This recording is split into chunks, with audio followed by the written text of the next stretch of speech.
Mõelgem end korraks aega, nii umbes 15 aastat tagasi, ja tuletage meelde, kuidas meil väiksem ettevõtlus arenema hakkas. Midagi oli vanast võtta ja alles ja midagi tehti ka. Mõnigi tootmishoone oli nagu kuurialune ja sisseseade tähendas paljuski piltlikult öeldes põlve peal nokitsemist. Ometi saadi teha vorste, sinke ja palju muudki, seda enam, et polnud ju rangeid nõndanimetatud euronormatiive. Nüüd on seda asja hea tagantjärele rääkida, sest nood pisikesed, kes jätkasid ja jalad alla said, on nüüd ilusad, uhked ja suured. Ei saa ju salata, et vähemalt viimastel aastatel on tööstuste tegevust ja konkurentsivõimet kindlustanud ka riikliku arengukava meede 3.2, mille eesmärkide seas ongi ju töötlemistingimuste parandamine, põllumajandustootjale kasu tagamine, toodete kvaliteedi parandamine, uute turgude leidmine ja palju muudki, mis hõlmab piima, liha ja näiteks ka puu, köögivilja ja marjade töötlemist. Vasse Kuuste lihatööstus ongi üks nendest paljudest omaaegsetest väikeettevõtetest, kus tänu ettevõtlikkusele, tahtejõule, läbilöögivõimele ja riskikartmatusele on saadud suureks ja ollakse nüüd Eestis tootmismahult 8. kohal. Aga kui palju on tulnud selle 13 aasta jooksul kõige saavutamiseks investeeringuid teha? Oli see tootmishoone või tapamaja või hoopis pingutused sanitaarhügieeni nõuete täitmise nimel, et üldse asja edasi ajada? Ja mida maksavad need kallid ja keerulised seadmed paljudes tsehhides?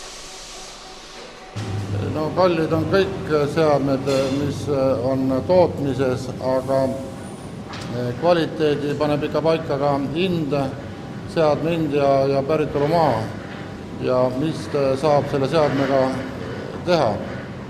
Aga kindlasti on üks kallimaid on vaakumkutter ja kindlasti on pakkiliinid on väga kallid. Siinkohal seda küll tunnistada või tõdeda ei saa, et meie tööstused nagu oleksidki aina toetuste peal pikutanud ja edasi arenenud. Sest kui Vasse Kuuste tööstus 1994. aastal alustas, tuli toetusteta läbi saada kuni 2002. aastani. Nii sai loota vaid omavahendite või olgu siis pangalaenude peale. Aga need tuli ja tuleb ju tagasi maksta. Ka siinne tööstus pidi pingutama, et veel enne toetuste saamise võimalust 2000 ruutmeetrine tootmishoone valmis saada. Muust rääkima. Te saite aastal 2004 vaakumpakkeliini, kuumsuitsu ja keedukambri ja aastal 2005 kahekambrilise vaakumpakkeseadme ja vorstipritsi ja kogu see lugu maksis siis toetuse näol üle 1,6 miljoni, aga sellest te pidite enam kui poole veel juurde maksma.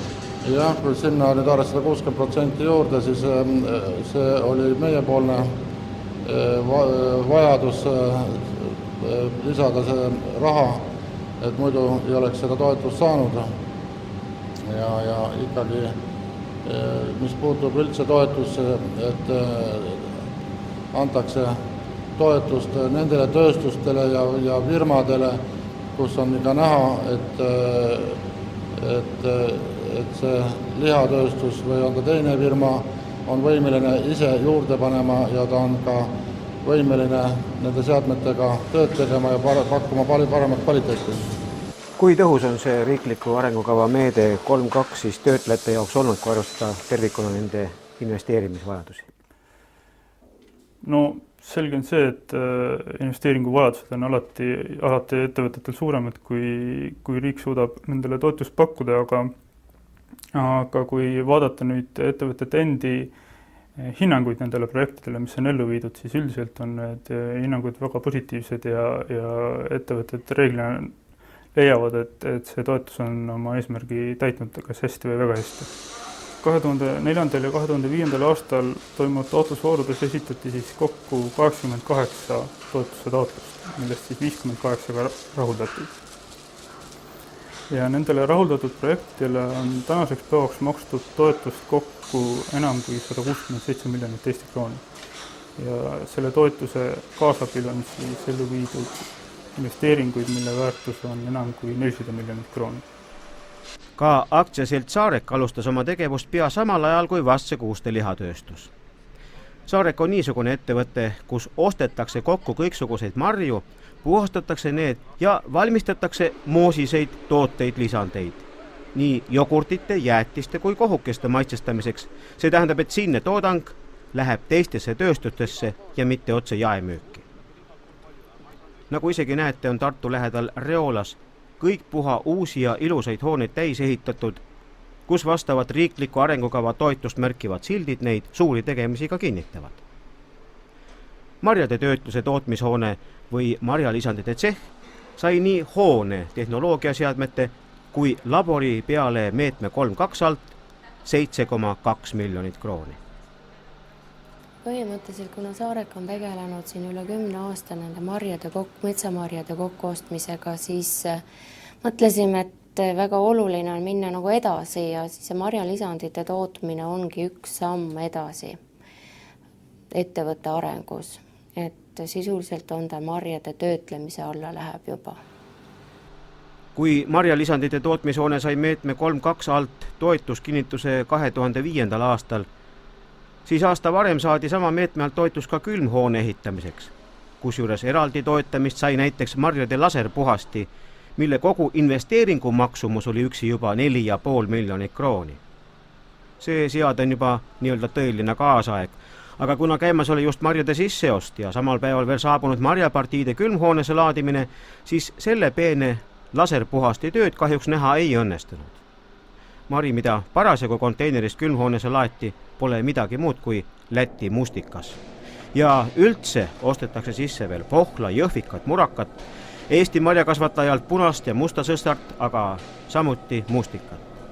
Kuid marja varutakse Saarikesse veel nii Rootsist, Venemaalt kui Valgevenest. Aga marjalisandi tsehhis käib töö vahet pidamata. Millal see mõte üldse tekkis alustada selle suure projektiga, et ehitada Kõnnumaale, kus enne ju tegelikult Kõnnumaa oligi suur marjalisandite tootmishoone? No võib öelda, et see mõte tekkis vast 2004 aastal. Ja kuidas siis asi edasi läks? Asi läks edasi niimoodi, et hakkasime seda asja nagu uurima, neid võimalusi uurima, tehnoloogiat uurima ja lõppkokkuvõttes 2005. aastal oli meil koos kogu projekt, koos ehitusmaksuvustega, välja valitud tehnoloogia, välja valitud abiseadmed ja augustikuus esitasime selle taotlusega PRIA toetuse saamiseks. Tõsi küll, kui selle tootmishoone seadmete ja labori peale saadi meetme 3.2 alt 7,2 miljonit toetust, siis omaosalustoetuse saamisel oli kogunisti 70%, mis tähendas, et omal tuli lisada veel 22 miljonit, et asjast asja saada. Tänaseks on paljud põllumajandussaadusi töötlevad ettevõtted oma suuremat seadmetesse ja hoonetesse investeerimised ära teinud ja nüüd on hakanud ka vajadused muutuma, sest paljud teevad panuseid juba innovaatikasse. Kas seepärast teiseneb ka senine meede 3.2 millekski muuks? Antud meede jätkub, kuid veidi muudetud kujul ja teise numbri all, ehk siis RAK-meetme 3.2 jätkuks on tegelikult uue maaelu arengukava meede 1.6, kus on meetme sihtrühma veidi laiendatud, lisandunud on näiteks pagaritööstused, mittepuidulisi metsasaadusi töötlevad ettevõtted ja samuti on siis ka veidikene muutunud meetme eesmärgid, et enam ongi tähelepanu pööratud just investeeringute innovaatilisusele, et nad toodaksid suuremat lisandväärtust, lisandunud on ka eesmärk kasutada enam bioenergiat, biokütuseid ja samuti on siis eesmärgiks arendada nii-öelda nišitoodete tootmist, et näiteks sellistele erivajadustega tarbijagruppidele mõeldud tooteid ja nii edasi.